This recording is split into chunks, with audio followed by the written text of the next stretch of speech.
বন্ধুরা, আপনারা দেখছেন ইকবালনগর গার্লস স্কুলের পূর্ব পাশে 200 গজ দূরেই রাস্তার উপরে এইভাবে নোংরা করে রাখে।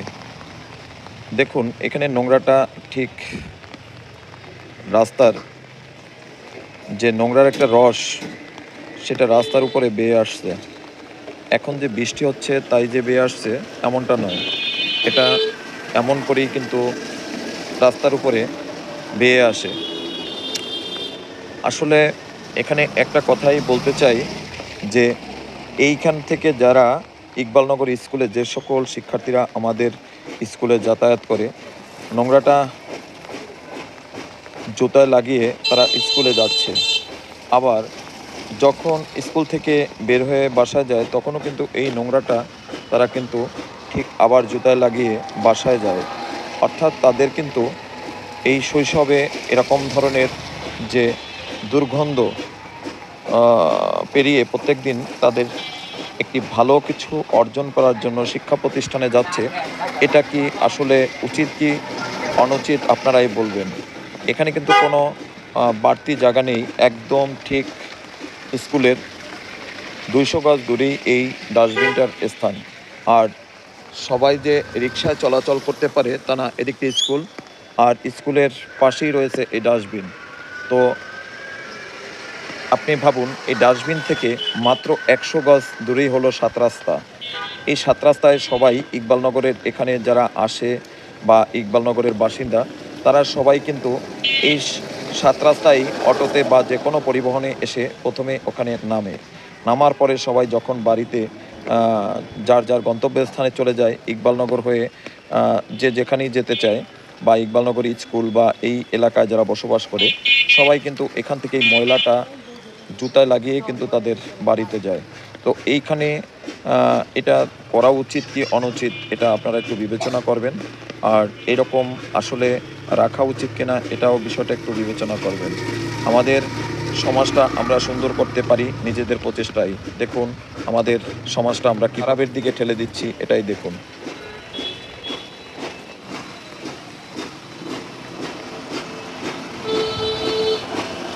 অর্থাৎ এটি অবশ্যই সিটি কর্পোরেশন, নগর পরিচালনা কমিটি তাদের দৃষ্টি আকর্ষণ করছি।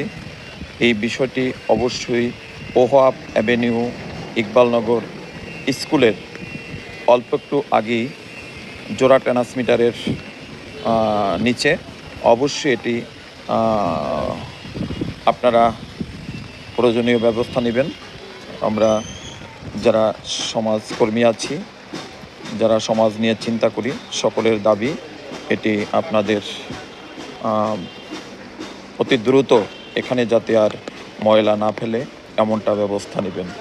এটাই স্কুল থেকে 200 গজ দূরে, অর্থাৎ 7 রাস্তার মোড়টা আপনারা দেখছেন যে এখানে খুলনাতে যারা বসবাস করেন 7 রাস্তা মোড়, এখানটায় 24 ঘন্টায় লোক আসা যাওয়া করে এবং এখান থেকে বাংলাদেশের বিভিন্ন স্থানে গাড়ি ছেড়ে যায়। রয়েলের মোড় বলেও পরিচিত। তো এখান থেকে এটা হলো রয়েলের মোড়, আর এটা হলো ময়লাপোতার দিকে যাওয়ার জন্য যে রাস্তাটা, ঠিক এই 7 রাস্তা থেকে এই ইকবালনগরের গলিটা, অর্থাৎ ওহাব অ্যাভিনিউ নামে পরিচিত। তা ওহাব অ্যাভিনিউ বললে সবাই আসলে চিনবে না, ইকবালনগর গার্লস স্কুলের রোড বললে সবাই চিনবে। এটি আপনার গরিব নিয়াজ ক্লিনিকের পিছন দিকে যে রাস্তাটা, অর্থাৎ এই ডাস্টবিনটা রয়েছেন ঠিক গরিব নিয়াজ ক্লিনিকের পিছন পাশে। এতে গরিব নিয়াজ ক্লিনিকের কোনো ব্যক্তি এখানে ময়লা ফেলে না, কারণ তাদের পিছনের দিকটা, এখানে ময়লা ফেলে মূলত অত্র অঞ্চলে যারা মোটামুটি অসচেতন, যারা সমাজকে নষ্ট করে, পরিবেশকে নষ্ট করে, তারাই। আপনারা অবশ্যই পদক্ষেপ নেবেন, জোর দাবি জানাই। কারণ একজন নবীন শিক্ষার্থী, মূলত আমি কেন ভিডিও করছি, বাট আমি কেন এই ভিডিওটা করলাম, অর্থাৎ আমার দৃষ্টি থেকে আমি একজন শিল্পী হিসাবে দাবি জানাই যে একজন নবীন শিক্ষার্থী যখন ময়লা ডাস্টবিন জুতায় লাগিয়ে সে স্কুলে যাবে, আবার স্কুল থেকে আসবে, তখন কিন্তু তার সেই দুর্গন্ধ নাকে ধারণ করতে হবে 3 ঘন্টা পর্যন্ত স্কুল তার চললে এই চলমান সময়টা কিন্তু সেই দুর্গন্ধ নাকে কিন্তু তার সহ্য করতে হবে। আবার সেই দুর্গন্ধ নিয়েই কিন্তু আপনার একজন শিক্ষার্থীর বাসায় যেতে হবে। অর্থাৎ আপনি ভাবতে পারেন একজন সন্তানের জন্য, আমাদের দেশের একজন নবীন শিক্ষার্থীর জন্য এটি কত কষ্টকর, কত খারাপ একটি বিষয় হতে পারে। তাই অবশ্যই শিশুদের কথা চিন্তা করে এই ভিডিওটি করা।